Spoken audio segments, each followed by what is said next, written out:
Assalamualaikum warahmatullahi wabarakatuh. Halo semuanya.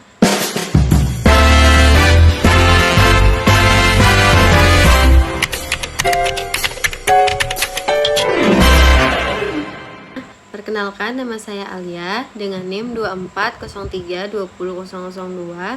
Pada kesempatan kali ini, saya akan menjelaskan tentang paradigma ekonomi syariah. Nah, dalam pokok bahasannya itu mencakup 3 hal utama, yaitu mengenai metodologi ekonomi syariah, rancang bangun ekonomi syariah, dan paradigma ekonomi syariah. Untuk memahami mengapa kita membutuhkan diskurs ini, kita harus berani melihat realitas dunia saat ini.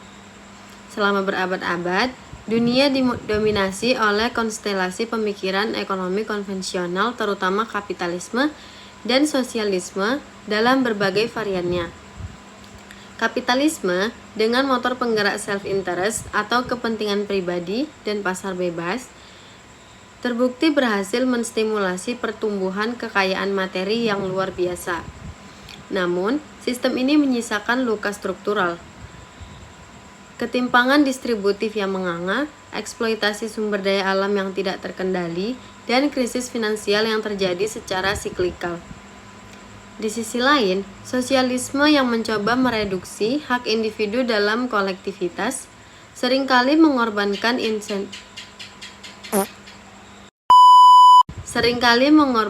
insentif kreativitas manusia dan berakhir pada inefisiensi sistemik. Di titik nadir pencarian manusia akan keadilan materi dan spiritual inilah, ekonomi syariah hadir bukan sekedar sebagai kosmetik, perbankan atau level halal materi semata. Ekonomi syariah adalah sebuah paradigma holistik. Ia adalah tata cara hidup yang memandang aktivitas ekonomi bukan sebagai tujuan akhir, melainkan sebagai sarana atau instrumen pengabdian untuk mencapai kebahagiaan yang hakiki, baik di dunia maupun di akhirat, sebuah konsep yang kita kenal sebagai falah. Nah, secara epistemologis, ekonomi konvensional mendefinisikan dirinya sebagai ilmu yang mempelajari perilaku manusia dalam mengakolokasikan sumber daya yang terbatas demi memenuhi kebutuhan manusia yang tidak terbatas. Disinilah letak perbedaan fundamental pertama kita. Dalam paradigma ekonomi syariah, premis tersebut dikoreksi secara mendasar. Sumber daya yang diciptakan Allah Subhanahu wa Ta'ala di alam semesta ini tidaklah terbatas dalam artian absolut. Yang membatasinya adalah keterbatasan ilmu dan teknologi manusia, serta distribusinya yang tidak merata. Sebaliknya, yang harus dikendalikan bukanlah keterbatasan alam, melainkan keinginan manusia yang tidak terbatas. Sementara, kebutuhan manusia sebenarnya memiliki batas-batas biologis dan ekstensial. Ekonomi syariah, oleh karena itu, bertujuan untuk merumuskan bagaimana perilaku konsumsi, produksi, dan distribusi manusia dapat dipandu oleh wahyu dan keteladanan kenabian, agar tercipta harmoni, keadilan, dan kesejahteraan yang merata. Ekonomi dalam Islam adalah bagian integral dari muamalah atau aturan hubungan sesama manusia yang tidak dapat dipisahkan dari fondasi akidah dan akhlak. Nah, masuklah kita pada pokok bahasan yang pertama, yaitu metodologi ekonomi syariah. Pembahasan ini merupakan pembahasan yang sangat krusial. Bagaimana ilmu ini dibangun dan dari mana ia memperoleh kebenaran ilmiahnya. Epistemologi ekonomi syariah bersumber dari integrasi yang harmonis antara dua pilar utama, yakni yang pertama adalah kebenaran wahyu, yaitu Al-Quran dan As-Sunnah yang memberikan prinsip-prinsip absolut, nilai-nilai universal, dan batasan-batasan hukum yang tidak berubah melintasi ruang dan waktu, seperti larangan riba, ma'isyir, dan gharar. Yang kedua adalah kebenaran akal dan realitas, yaitu ijtihad, observasi ilmiah, analisis statistik, dan penalaran logika manusia dalam menerjemahkan prinsip-prinsip universal tersebut ke dalam konteks kontemporer.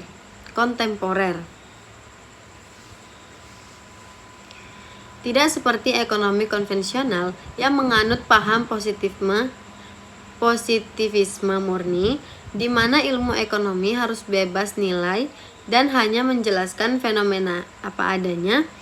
Ekonomi syariah adalah ilmu yang syarat nilai dan bersifat normatif sekaligus positif. Ilmu ini tidak hanya menjelaskan bagaimana pasar bekerja, tetapi juga menegaskan bagaimana pasar seharusnya bekerja demi menegakkan keadilan.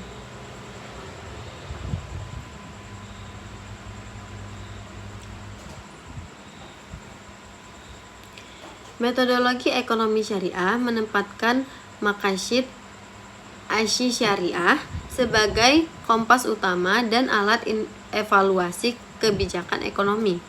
Menurut Imam Al-Ghazali dan dikembangkan oleh Imam Asy-Syatibi, ada 5 elemen dasar yang wajib dipelihara dan dikembangkan demi mencapai kemaslahatan manusia. Yang pertama, Fiqhuddin, atau dalam konteks ekonomi, memastikan sistem pasar tidak merusak moralitas, keimanan, dan nilai-nilai spiritual masyarakat. Yang kedua, ada hifzun nafs, atau menjamin bahwa setiap individu memiliki akses terhadap pemenuhan kebutuhan pokok seperti pangan, sandang, papan, dan kesehatan demi mempertahankan kelangsungan hidupnya.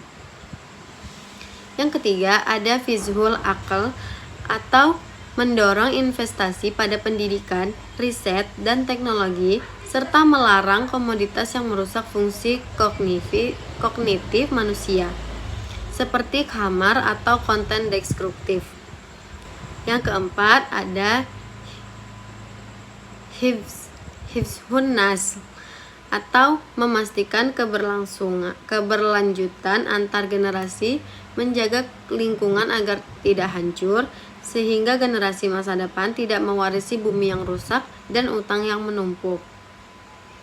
Dan yang terakhir, ada hifzul mal, atau mengatur hukum kepemilikan, melarang eksploitasi pencurian, manipulasi pasar, serta memastikan harta berputar secara produktif di masyarakat dan tidak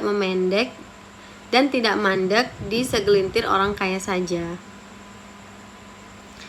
Nah, setiap teori ekonomi, kebijakan fiskal negara, maupun produk keuangan syariah baru wajib diuji melalui 5 parameter maqasid ini. Jika suatu inovasi finansial menghasilkan keuntungan materi yang besar, namun merusak salah satu dari 5 pilar ini, misalnya merusak lingkungan atau memicu spekulasi yang menghancurkan harta publik, maka secara metodologis produk tersebut cacat dan tidak dapat dikategorikan sebagai ekonomi syariah.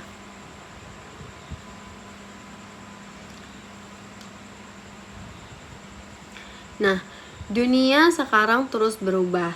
Kita sekarang menghadapi era digitalisasi, blockchain, kecerdasan buatan atau AI, dan ekonomi sirkular dan ekonomi sirkular. Bagaimana metodologi ekonomi syariah merespon hal ini? Jawabannya adalah melalui ijtihad kontemporer yang menggunakan beberapa perangkat metodologis seperti yang pertama qiyas, yaitu menyamakan hukum suatu fenomena baru yang belum ada teks hukumnya dengan fenomena lama karena adanya kesamaan illat.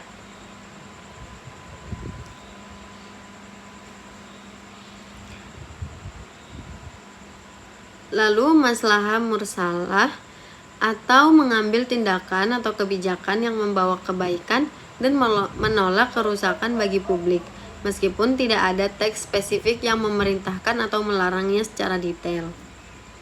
Lalu, istihsan, yaitu memilih solusi hukum yang lebih memberikan kemudahan dan keadilan sosial ketika interpretasi literal yang kaku justru menimbulkan kesulitan bagi masyarakat. Lalu ada urf, yaitu mengakui tradisi dagang atau praktik bisnis lokal masyarakat selama tidak bertentangan dengan prinsip-prinsip dasar syariah. Nah, dengan instrumen-instrumen ini, metodologi ekonomi syariah menjadi sangat dinamis. Ia tidak kaku, melainkan adaptif namun tetap memiliki jangkar prinsip yang kokoh.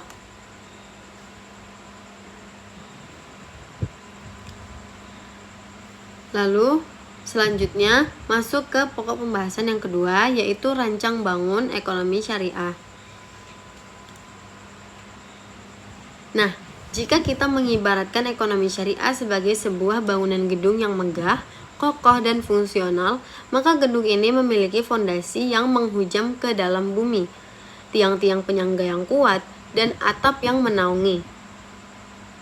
Mari kita bedah anatomi arsitektur rancangan bangunan ini satu persatu, mulai dari fondasi yang paling bawah hingga puncak bangunannya.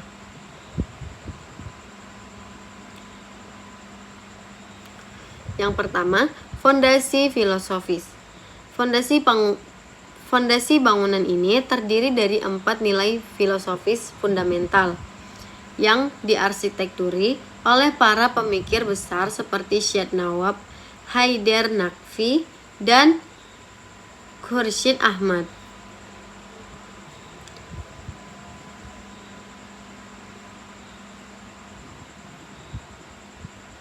Nah, fondasi-fondasinya ialah tauhid.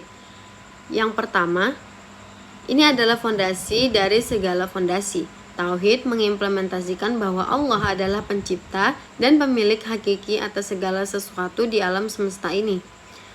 Manusia tidak memiliki kepemilikan mutlak. Kepemilikan manusia hanyalah bersifat relatif dan amanah. Karena semua berasal dari yang satu, maka seluruh umat manusia adalah setara. Tidak ada ruang untuk eksploitasi kelas atau rasisme ekonomi. Lalu ada khilafah. Manusia diangkat di muka bumi sebagai khalifah wakil Allah untuk memakmurkan bumi. Konsep ini melahirkan tanggung jawab moral yang besar. Manusia bukan penguasa absolut yang bebas merusak alam, melainkan seorang manajer amanah yang harus mempertanggungjawabkan setiap keputusan ekonominya di hadapan sang pemilik hakiki kelak. Lalu yang selanjutnya ada adlah. Keadilan adalah ruh dari syariat Islam. Dalam ekonomi, adlah menuntut agar tidak boleh ada kezaliman, baik menzalimi diri sendiri maupun menzalimi orang lain. Ini berarti keseimbangan antara hak individu dan hak masyarakat serta akses yang adil terhadap peluang ekonomi. Lalu, selanjutnya ada tazkiyah. Berbeda dengan ekonomi konvensional yang mengejar pertumbuhan kuantitatif materi secara membabi buta, tazkiyah menuntut bahwa pertumbuhan ekonomi harus dibarengi dengan penyucian jiwa dan berkah. Artinya, kekayaan yang tumbuh harus bersumber dari cara yang halal dan menghasilkan kesalehan sosial.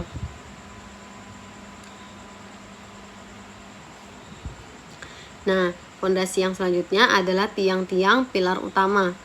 Di atas fondasi yang kokoh tersebut, berdirilah tiang-tiang penyangga ekonomi syariah yang menggerakkan roda perekonomian. Pilar-pilar ini membedakan secara visual dan operasional antara sistem Islam dengan sistem yang lainnya. Pilar pertama adalah instrumen keuangan sosial.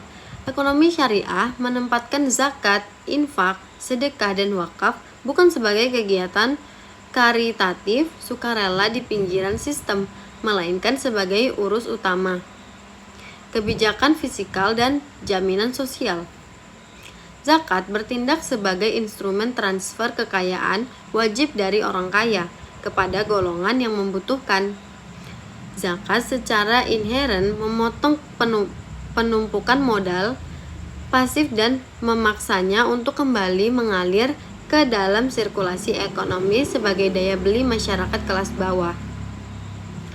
Wakaf, khususnya wakaf produktif dan wakaf uang, berfungsi sebagai modal abadi umat. Wakaf digunakan untuk membangun infrastruktur publik, rumah sakit, universitas, dan pusat bisnis yang hasilnya dinikmati oleh masyarakat secara luas dan gratis atau bersubsidi, tanpa membebani APBN negara dengan hutang. Pilar yang kedua adalah pelarangan transaksi destruktif. Tiang penyangga ini berfungsi menjaga stabilitas makroekonomi dengan melarang ketiga penyakit utama sektor finansial. Yang pertama adalah riba. Larangan riba adalah pemisahan tegas dari sistem kapitalistik. Riba mematikan sektor real karena uang melahirkan uang secara pasti melalui instrumen bunga tanpa menanggung risiko usaha. Islam mewajibkan skema risk sharing atau berbagi resiko melalui akad mudharabah atau musyarakah. Jika usaha untung, bagi hasil. Jika usaha rugi, tanggung bersama sesuai porsi. Lalu ada gharar atau ketidakpastian yang berlebihan dan asimetri informasi, yaitu melarang segala bentuk transaksi yang tidak jelas objeknya, harganya, atau waktu penyerahannya guna mencegah penipuan dan persengketaan. Dan yang ketiga adalah maisir atau perjudian, spekulasi, dan murni. Melarang transfer kekayaan yang terjadi semata-mata karena faktor keberuntungan acak, seperti transaksi derivatif spekulatif di pasar keuangan yang menciptakan ekonomi balon yang rentan pecah. Pilar yang ketiga adalah sektor real dan keadilan pasar. Islam sangat mendukung pasar bebas yang kompetitif dan beretika. Rasulullah Shallallahu Alaihi Wasallam adalah seorang pedagang dan beliau menolak untuk mematok harga pasar secara sewenang-wenang selama kenaikan harga terjadi karena hukum penawaran dan permintaan yang alami. Namun, pasar harus dijaga dari distorsi. Oleh karena itu, arsitektur ekonomi syariah melarang keras praktik ihtikar atau penimbunan barang demi memainkan harga.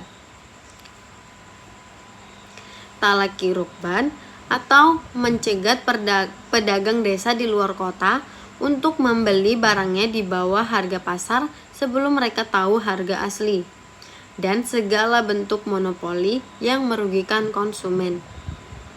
Dan pilar-pilar yang terakhir itu adalah atap atau falah dan keadilan distributif. Atap dari rancang bangun ini adalah tujuan akhir dari semua aktivitas.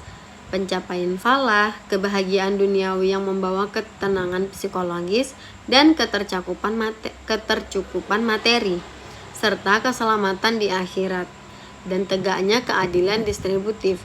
Harta dalam perdagangan Islam tidak boleh hanya berputar di antara orang-orang kaya saja. Atap inilah yang melindungi seluruh masyarakat dari badai kemiskinan dan ketimpangan sosial.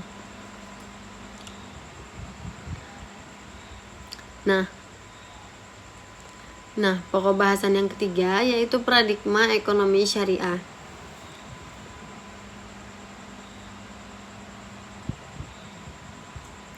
Kata paradigma merujuk pada lensa besar kacamata atau pandangan dunia yang digunakan untuk melihat, menafsirkan, dan bertindak di atas realitas ini.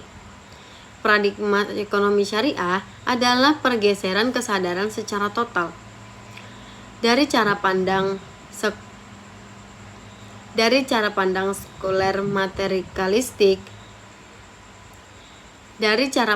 sekuler materialistik menuju cara pandang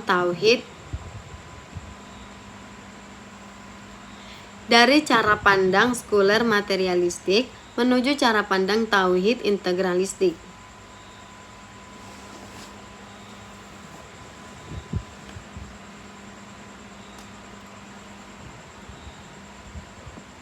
Nah, dalam dimensi pertama, asumsi dasar tentang hakikat manusia. Dalam diskurs ekonomi konvensional, bangunan teori didirikan di atas asumsi dasar mengenai sosok yang disebut Homo economicus atau manusia ekonomi. Homo economicus digambarkan sebagai makhluk yang rasial secara instrumental, namun egois secara moral. Karakter utamanya adalah pemenuhan kepentingan pribadi, di mana tindakan manusia digerakkan oleh satu motivasi tunggal, yaitu bagaimana memaksimalkan utilitas, kepuasan, dan keuntungan materi bagi dirinya sendiri, terlepas dari apakah tindakan tersebut berdampak buruk pada masyarakat atau lingkungan. Sebaliknya, paradigma ekonomi syariah meruntuhkan konsep makhluk egois tersebut dan menggantikannya dengan konsep Homo Islamicus atau Abdullah. Manusia dalam pandangan Islam tidak hanya makhluk spiritual yang rasional. Rasionalitasnya tidak dibatasi oleh insting hewani untuk menumpuk materi, melainkan dibimbing oleh kesadaran transendental. Homo Islamicus bertindak tidak hanya untuk memuaskan syahwat ekonominya, melainkan untuk mencari ridho ilahi. Ia digerakkan oleh dorongan ganda, kesejahteraan diri yang berkeadilan, dan tanggung jawab sosial yang lahir dari keimanan. Ia menyadari bahwa kelak setiap rupiah yang masuk ke kantongnya akan dimintai pertanggungjawaban. Dalam dimensi kedua adalah 7 utama aktivitas ekonomi. Pada paradigma konvensional, orientasi dan indikator keberhasilan ekonomi diukur melalui maksimasi laba materi, utilitas individu, dan pertumbuhan ekonomi linear. Keberhasilan sebuah negara diukur hampir seluruhnya dari produk domestik bruto, tanpa memedulikan seberapa timpang distribusi kekayaan tersebut di akar rumput.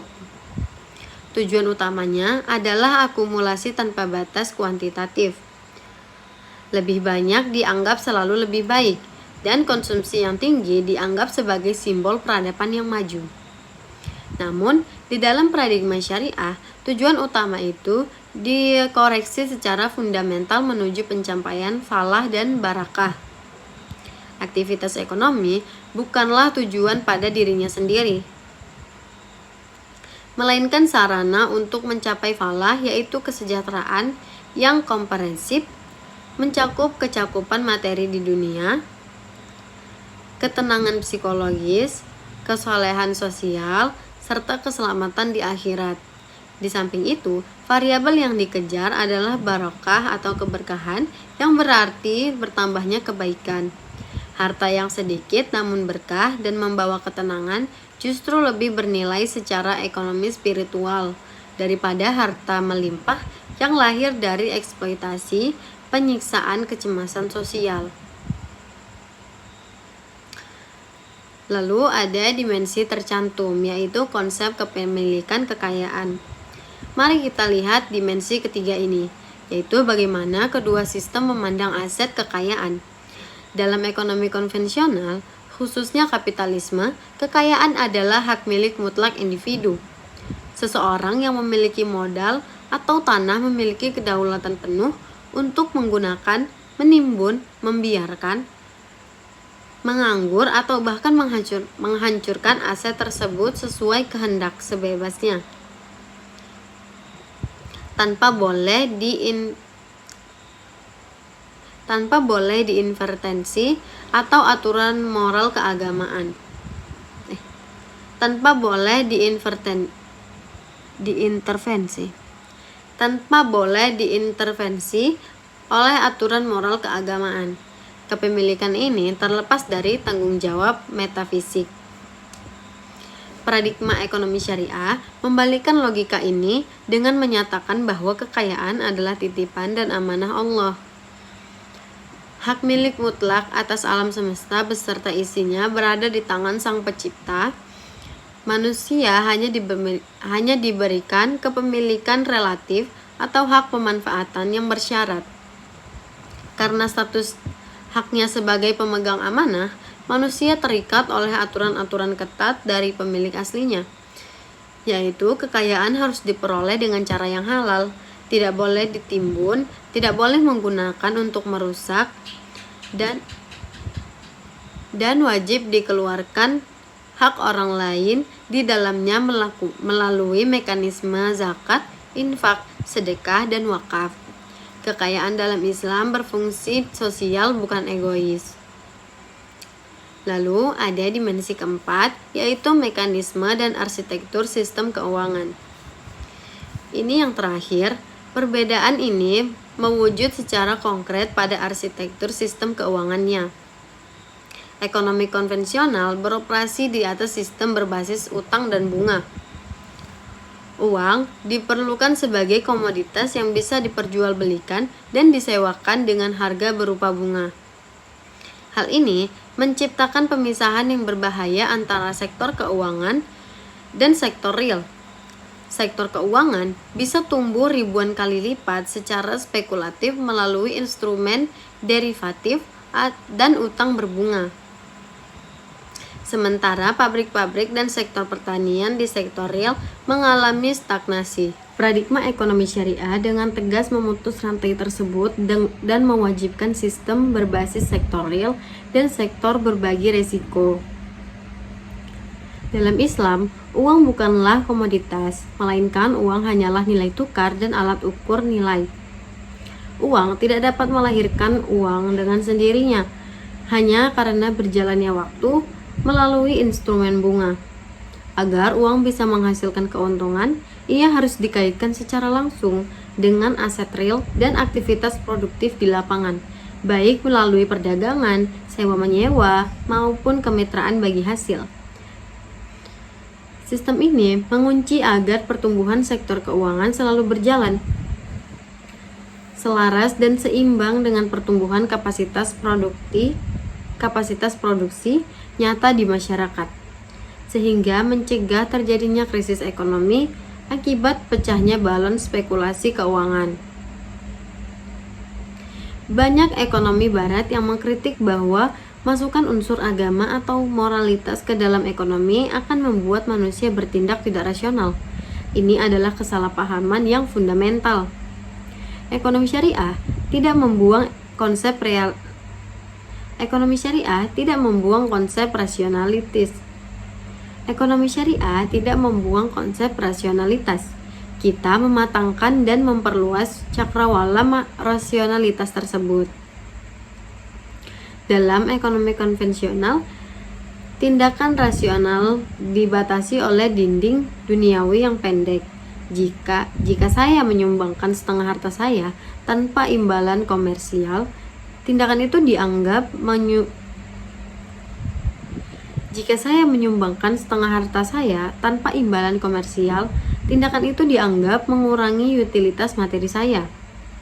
Namun, dalam paradigma syariah, tindakan tersebut dinilai sangat rasional karena memperhitungkan matematika ekonomi muslim, melibatkan variabel akhirat dan pahala. Ketika seorang muslim membayar zakat dan berwakaf, ia sedang menginvestasikan hartanya pada aset yang memiliki imbal hasil abadi.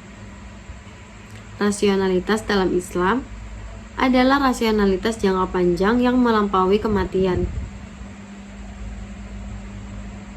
Nah, dalam teori perilaku konsumen konvensional, kepuasan diukur dengan utilitas. Masalahnya, utilitas bersifat bebas nilai. Seseorang bisa mendapatkan utilitas yang sangat tinggi dari mengonsumsi narkoba, melakukan judi online, atau bahkan menimbun barang. Paradigma ekonomi syariah mengganti konsep utilitas ini dengan maslahah. Maslahah adalah pemenuhan kebutuhan yang membawa manfaat bagi jasmani dan rohani, serta sesuai dengan koridor maqasid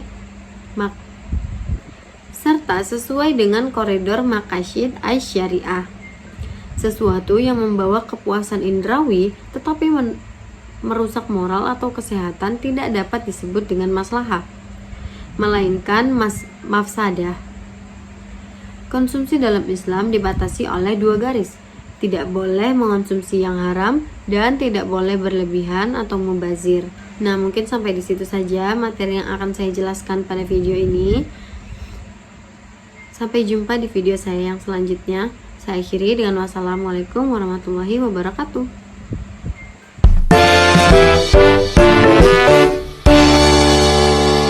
Nama saya Alia dengan NIM 2403200002.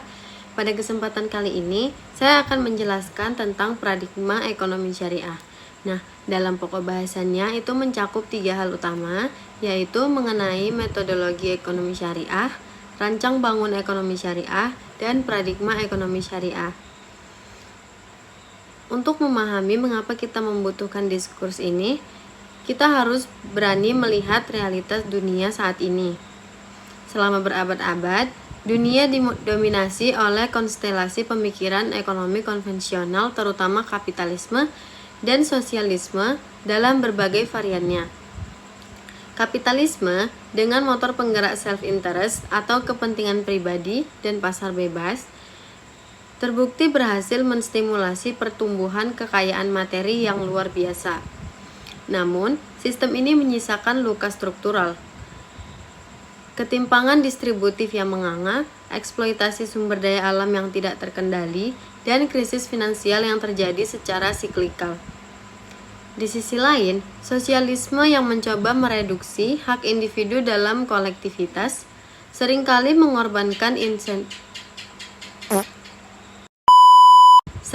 mengorbankan insentif kreativitas manusia dan berakhir pada inefisiensi sistemik.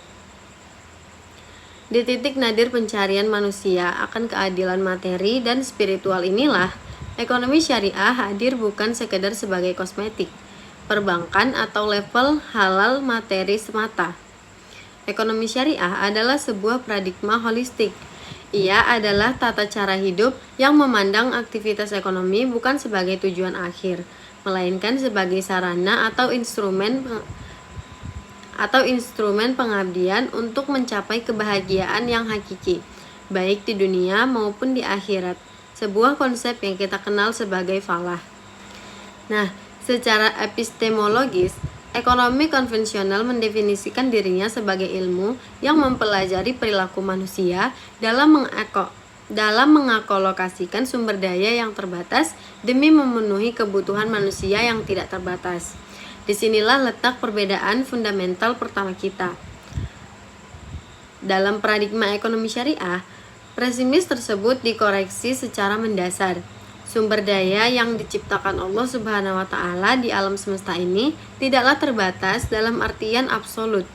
Yang membatasinya adalah keterbatasan ilmu dan teknologi manusia, serta distribusinya yang tidak merata. Sebaliknya, yang harus dikendalikan bukanlah keterbatasan alam, melainkan keinginan manusia yang tidak terbatas. Sementara, kebutuhan manusia sebenarnya memiliki batas-batas biologis dan ekstensial.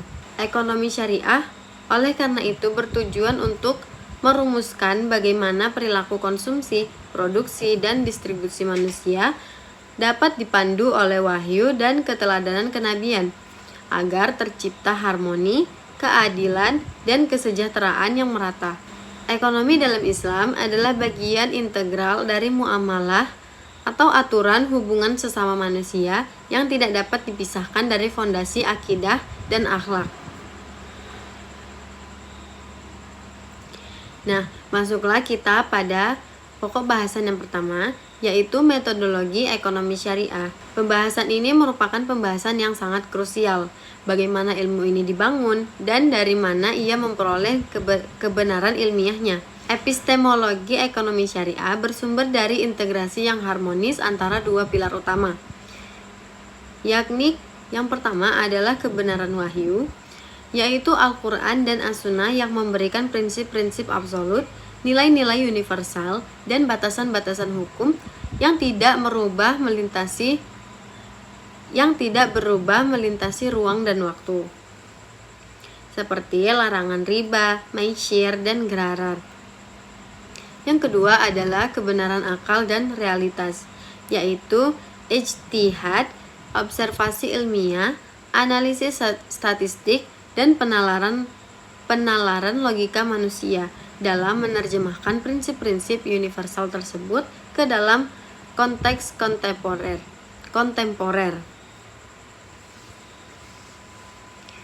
Tidak seperti ekonomi konvensional yang menganut paham positivisme murni, di mana ilmu ekonomi harus bebas nilai dan hanya menjelaskan fenomena apa adanya. Ekonomi syariah adalah ilmu yang syarat nilai dan bersifat normatif sekaligus positif. Ilmu ini tidak hanya menjelaskan bagaimana pasar bekerja, tetapi juga menegaskan bagaimana pasar seharusnya bekerja demi menegakkan keadilan.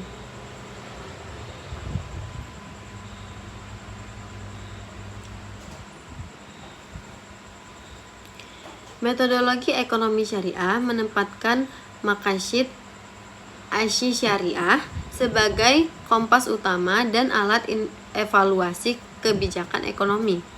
Menurut Imam Al-Ghazali dan dikembangkan oleh Imam Asy-Syatibi, ada 5 elemen dasar yang wajib dipelihara dan dikembangkan demi mencapai kemaslahatan manusia.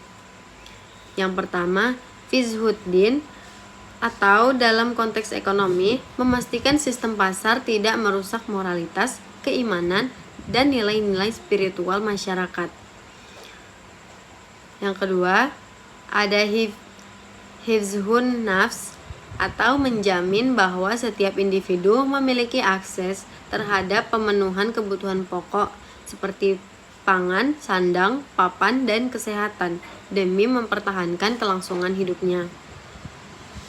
Yang ketiga, ada fizhul akal, atau mendorong investasi pada pendidikan, riset, dan teknologi, serta melarang komoditas yang merusak fungsi kognitif manusia, seperti khamar atau konten destruktif.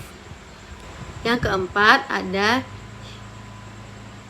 hifzun nas, atau memastikan keberlanjutan antar generasi, menjaga lingkungan agar tidak hancur, sehingga generasi masa depan tidak mewarisi bumi yang rusak dan utang yang menumpuk.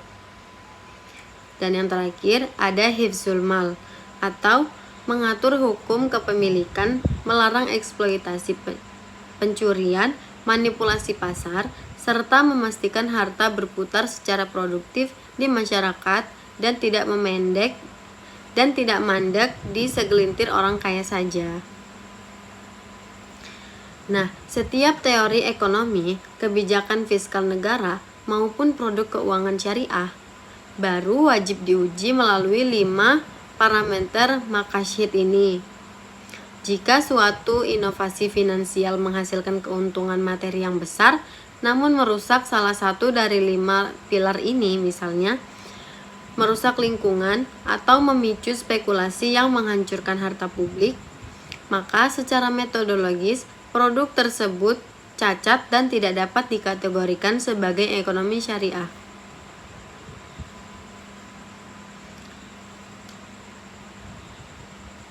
Nah, dunia sekarang terus berubah. Kita sekarang menghadapi era digitalisasi, blockchain, kecerdasan buatan atau AI, dan ekonomi sirkular dan ekonomi sirkular. Bagaimana metodologi ekonomi syariah merespon hal ini? Jawabannya adalah melalui ijtihad kontemporer yang menggunakan beberapa perangkat metodologi seperti yang pertama qiyas, yaitu menyamakan hukum suatu fenomena baru yang belum ada teks hukumnya dengan fenomena lama karena adanya kesamaan illat.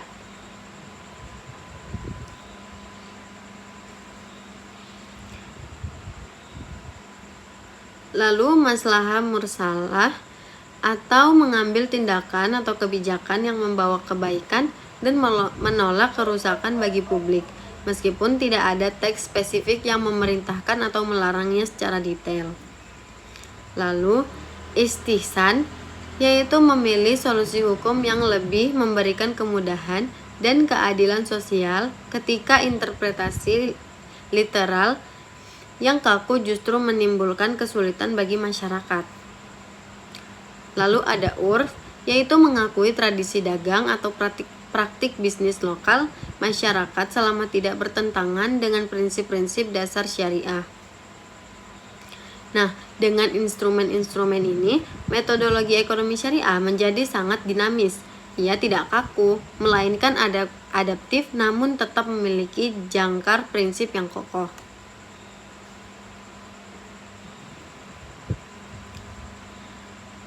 Lalu, selanjutnya masuk ke pokok pembahasan yang kedua, yaitu rancang bangun ekonomi syariah. Nah, jika kita mengibaratkan ekonomi syariah sebagai sebuah bangunan gedung yang megah, kokoh, dan fungsional, maka gedung ini memiliki fondasi yang menghujam ke dalam bumi, tiang-tiang penyangga yang kuat, dan atap yang menaungi. Mari kita bedah anatomi arsitektur rancangan bangunan ini satu persatu, mulai dari fondasi yang paling bawah hingga puncak bangunannya.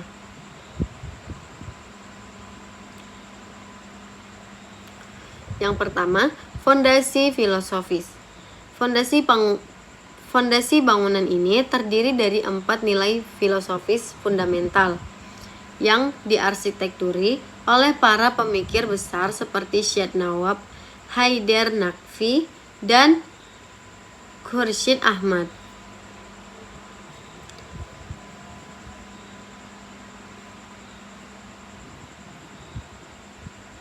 Nah, fondasi-fondasinya ialah tauhid.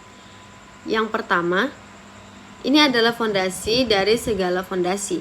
Tauhid mengimplementasikan bahwa Allah adalah pencipta dan pemilik hakiki atas segala sesuatu di alam semesta ini. Manusia tidak memiliki kepemilikan mutlak. Kepemilikan manusia hanyalah bersifat relatif dan amanah. Karena semua berasal dari yang satu, maka seluruh umat manusia adalah setara. Tidak ada ruang untuk eksploitasi kelas atau rasisme ekonomi. Lalu ada khilafah. Manusia diangkat di muka bumi sebagai khalifah wakil Allah untuk memakmurkan bumi. Konsep ini melahirkan tanggung jawab moral yang besar. Manusia bukan penguasa absolut yang bebas merusak alam, melainkan seorang manajer amanah yang harus mempertanggungjawabkan setiap keputusan ekonominya di hadapan sang pemilik hakiki kelak. Lalu yang selanjutnya ada adlah. Keadilan adalah ruh dari syariat Islam. Dalam ekonomi, adlah menuntut agar tidak boleh ada kezaliman, baik menzolimi diri sendiri maupun menzolimi orang lain. Ini berarti keseimbangan antara hak individu dan hak masyarakat serta akses yang adil terhadap peluang ekonomi. Lalu, selanjutnya ada tazkiyah. Berbeda dengan ekonomi konvensional yang mengejar pertumbuhan kuantitatif materi secara membabi buta, tazkiyah menuntut bahwa pertumbuhan ekonomi harus dibarengi dengan penyucian jiwa dan berkah. Artinya, kekayaan yang tumbuh harus bersumber dari cara yang halal dan menghasilkan kesalehan sosial.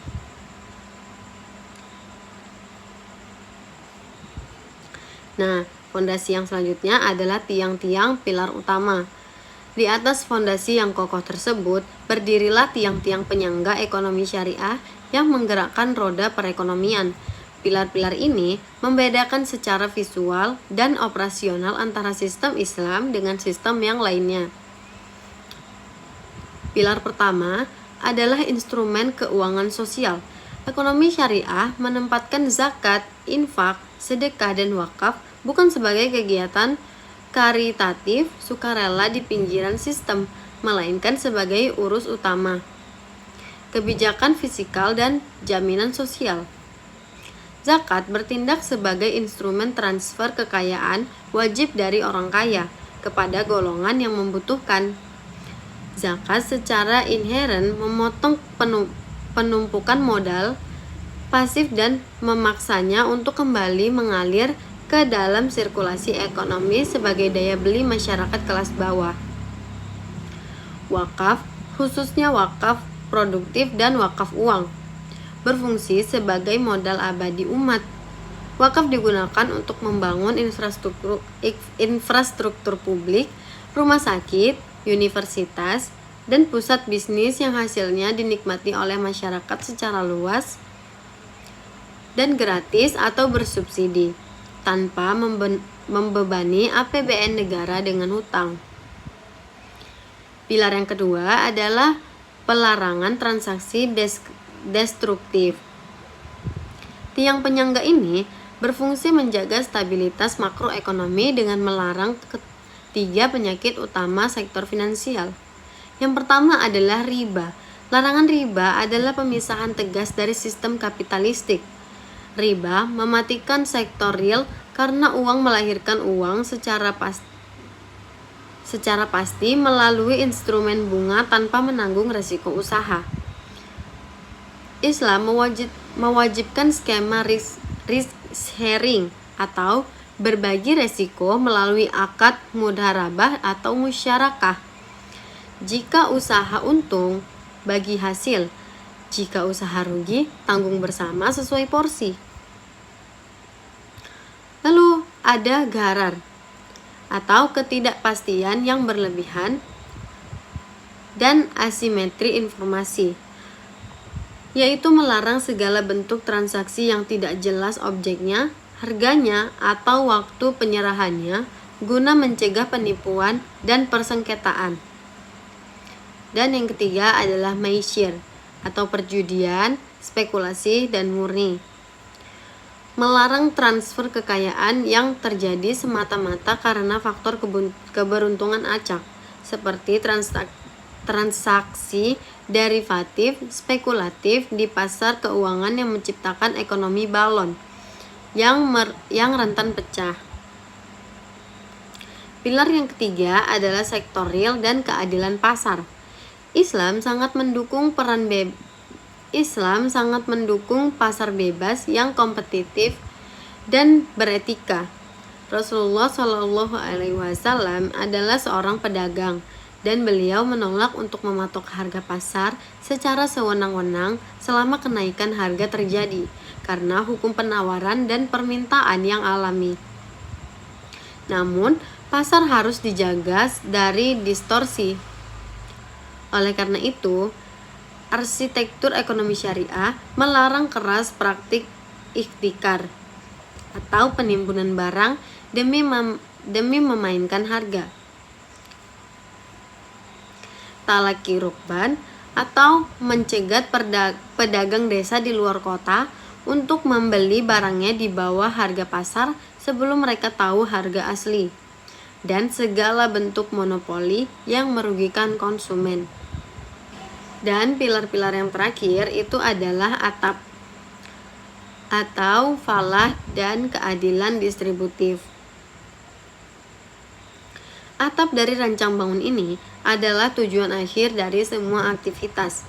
Pencapaian falah, kebahagiaan duniawi yang membawa ketenangan psikologis dan ketercukupan materi, serta keselamatan di akhirat, dan tegaknya keadilan distributif. Harta dalam perdagangan Islam tidak boleh hanya berputar di antara orang-orang kaya saja. Atap inilah yang melindungi seluruh masyarakat dari badai kemiskinan dan ketimpangan sosial. Nah, pokok bahasan yang ketiga yaitu paradigma ekonomi syariah.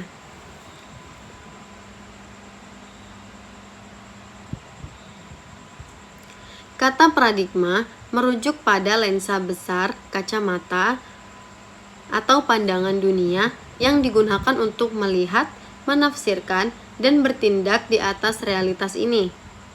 Paradigma ekonomi syariah adalah pergeseran kesadaran secara total dari cara pandang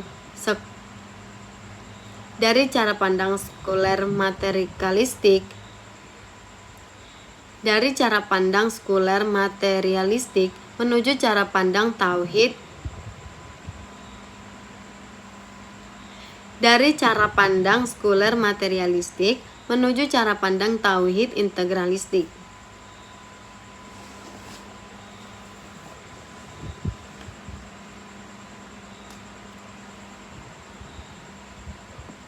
Nah, dalam dimensi pertama, asumsi dasar tentang hakikat manusia. Dalam diskurs ekonomi konvensional, bangunan teori didirikan di atas asumsi dasar mengenai sosok yang disebut Homo economicus atau manusia ekonomi. Homo economicus digambarkan sebagai makhluk yang rasial secara instrumental, namun egois secara moral. Karakter utamanya adalah pemenuhan kepentingan pribadi, di mana tindakan manusia digerakkan oleh satu motivasi tunggal, yaitu bagaimana memaksimalkan utilitas, kepuasan, dan keuntungan materi bagi dirinya sendiri, terlepas dari apakah tindakan tersebut berdampak buruk pada masyarakat atau lingkungan. Sebaliknya, paradigma ekonomi syariah meruntuhkan konsep makhluk egois tersebut dan menggantikannya dengan konsep Homo Islamicus atau Abdullah. Manusia dalam pandangan Islam tidak hanya makhluk spiritual yang rasional. Rasionalitasnya tidak dibatasi oleh insting hewani untuk menumpuk materi, melainkan dibimbing oleh kesadaran transendental. Homo Islamicus bertindak tidak hanya untuk memuaskan syahwat ekonominya, melainkan untuk mencari ridho ilahi. Ia digerakkan oleh dorongan ganda, kesejahteraan diri yang berkeadilan, dan tanggung jawab sosial yang lahir dari keimanan.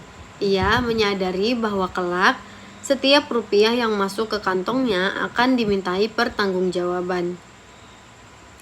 Dalam dimensi kedua adalah 7 utama aktivitas ekonomi.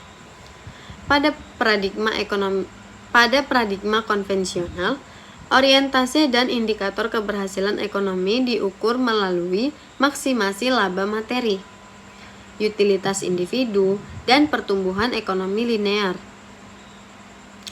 Keberhasilan sebuah negara diukur hampir seluruhnya dari produk domestik bruto, tanpa memedulikan seberapa timpang distribusi kekayaan tersebut di akar rumput. Tujuan utamanya adalah akumulasi tanpa batas kuantitatif. Lebih banyak dianggap selalu lebih baik, dan konsumsi yang tinggi dianggap sebagai simbol peradaban yang maju. Namun, di dalam paradigma syariah, tujuan utama itu dikoreksi secara fundamental menuju pencapaian falah dan barakah. Aktivitas ekonomi bukanlah tujuan pada dirinya sendiri, melainkan sarana untuk mencapai falah, yaitu kesejahteraan yang komprehensif, mencakup kecakupan materi di dunia, ketenangan psikologis, kesolehan sosial, serta keselamatan di akhirat. Di samping itu, variabel yang dikejar adalah barokah atau keberkahan, yang berarti bertambahnya kebaikan. Harta yang sedikit namun berkah dan membawa ketenangan justru lebih bernilai secara ekonomi spiritual daripada harta melimpah yang lahir dari eksploitasi, penyiksaan, kecemasan sosial. Lalu ada dimensi tercantum, yaitu konsep kepemilikan kekayaan. Mari kita lihat dimensi ketiga ini, yaitu bagaimana kedua sistem memandang aset kekayaan. Dalam ekonomi konvensional, khususnya kapitalisme, kekayaan adalah hak milik mutlak individu. Seseorang yang memiliki modal atau tanah memiliki kedaulatan penuh untuk menggunakan, menimbun, membiarkan, menganggur, atau bahkan menghancurkan aset tersebut sesuai kehendak sebebasnya, tanpa boleh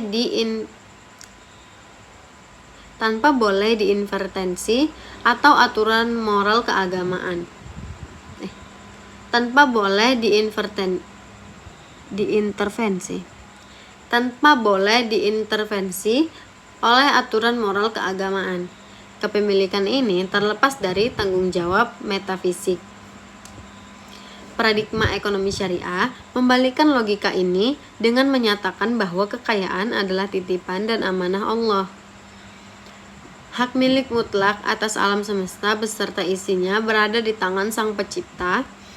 Manusia hanya diberikan kepemilikan relatif atau hak pemanfaatan yang bersyarat. Karena status haknya sebagai pemegang amanah, manusia terikat oleh aturan-aturan ketat dari pemilik aslinya, yaitu kekayaan harus diperoleh dengan cara yang halal, tidak boleh ditimbun, tidak boleh menggunakan untuk merusak, dan wajib dikeluarkan hak orang lain di dalamnya melalui mekanisme zakat, infak, sedekah, dan wakaf. Kekayaan dalam Islam berfungsi sosial, bukan egois. Lalu ada dimensi keempat, yaitu mekanisme dan arsitektur sistem keuangan. Ini yang terakhir, perbedaan ini mewujud secara konkret pada arsitektur sistem keuangannya. Ekonomi konvensional beroperasi di atas sistem berbasis utang dan bunga. Uang diperlukan sebagai komoditas yang bisa diperjualbelikan dan disewakan dengan harga berupa bunga. Hal ini menciptakan pemisahan yang berbahaya antara sektor keuangan dan sektor real. Sektor keuangan bisa tumbuh ribuan kali lipat secara spekulatif melalui instrumen derivatif dan utang berbunga. Sementara pabrik-pabrik dan sektor pertanian di sektor real mengalami stagnasi. Paradigma ekonomi syariah dengan tegas memutus rantai tersebut dan mewajibkan sistem berbasis sektor real dan sektor berbagi risiko. Dalam Islam, uang bukanlah komoditas, melainkan uang hanyalah nilai tukar dan alat ukur nilai. Uang tidak dapat melahirkan uang dengan sendirinya, hanya karena berjalannya waktu melalui instrumen bunga. Agar uang bisa menghasilkan keuntungan, ia harus dikaitkan secara langsung dengan aset real dan aktivitas produktif di lapangan, baik melalui perdagangan, sewa-menyewa, maupun kemitraan bagi hasil. Sistem ini mengunci agar pertumbuhan sektor keuangan selalu berjalan selaras dan seimbang dengan pertumbuhan kapasitas produksi nyata di masyarakat, sehingga mencegah terjadinya krisis ekonomi akibat pecahnya balon spekulasi keuangan. Banyak ekonomi barat yang mengkritik bahwa masukkan unsur agama atau moralitas ke dalam ekonomi akan membuat manusia bertindak tidak rasional. Ini adalah kesalahpahaman yang fundamental. Ekonomi syariah tidak membuang konsep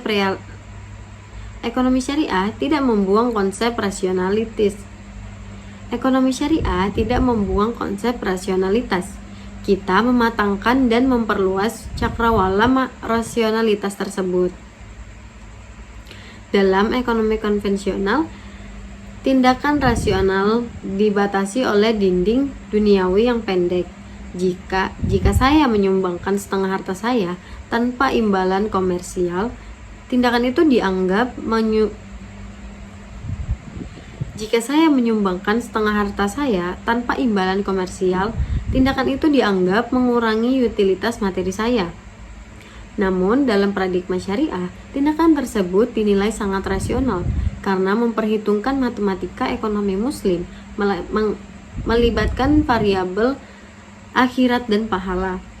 Ketika seorang muslim membayar zakat dan berwakaf, ia sedang menginvestasikan hartanya pada aset yang memiliki imbal hasil abadi. Rasionalitas dalam Islam adalah rasionalitas jangka panjang yang melampaui kematian. Nah, dalam teori perilaku konsumen konvensional, kepuasan diukur dengan utilitas. Masalahnya, utilitas bersifat bebas nilai. Seseorang bisa mendapatkan utilitas yang sangat tinggi dari mengonsumsi narkoba, melakukan judi online, atau bahkan menimbun barang. Paradigma ekonomi syariah mengganti konsep utilitas ini dengan maslahah. Maslahah adalah pemenuhan kebutuhan yang membawa manfaat bagi jasmani dan rohani, serta sesuai dengan koridor maqsid, serta sesuai dengan koridor maqasid asy-syariah. Sesuatu yang membawa kepuasan indrawi tetapi merusak moral atau kesehatan tidak dapat disebut dengan maslahah, melainkan mafsadah. Konsumsi dalam Islam dibatasi oleh 2 garis. Tidak boleh mengonsumsi yang haram dan tidak boleh berlebihan atau mubazir. Nah, mungkin sampai di situ saja materi yang akan saya jelaskan pada video ini. Sampai jumpa di video saya yang selanjutnya. Saya akhiri dengan wassalamualaikum warahmatullahi wabarakatuh.